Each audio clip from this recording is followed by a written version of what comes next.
Hello mga guys, punta tayo ngayon sa Mr. Blue Inn. Okay, maaga ako ngayon para sa Christmas party namin kasi sa registration area ko. Pero before that, dito sa Mr. Blue Inn, nag-check muna kami ng in case of emergency kung saan mag-a-assembly yung mga tao. Ni Sir Joshua Pat ng security, and also pinakita niya sa akin yung parking area and yung mga sasakyan na gagamitin kapag kailangan talaga. So, ayan, nag-ayos na din ako ng itsura ko. Okay, semi-Chinese style yun sa akin. So, tara, dito na tayo habang walang tao. So, nagkaroon ng Farms Got Talent. Ayan ang sexy ng mga VF3. Yan, so, sumayaw sila. And ang gagaling naman and napaka-artistic talaga ng layer. Napahanga talaga kami dito sa ginawa nilang performance. And nag-enjoy kami.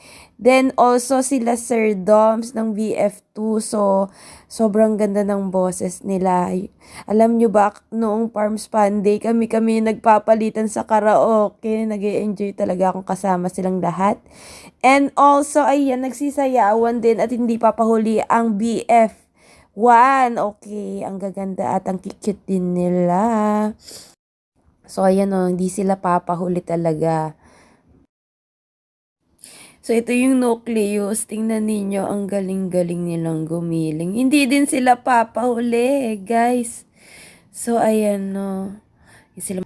And also, tingnan din natin yung performance ng Growfin. So, magaling din sila. Ayan.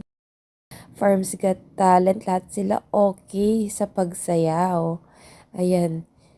So, hindi nyo ba alam guys, kami din sa Farm Hub, sumayaw din kami pero saling pusa lang kami. Hindi talaga kami kasali dyan sa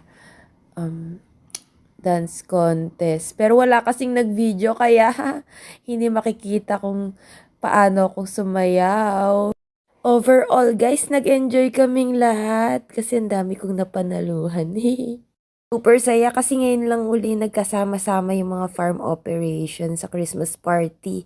Last year kasi konti lang kami and dahil sa COVID-19 and ASF prevention kaya ganon. Bye!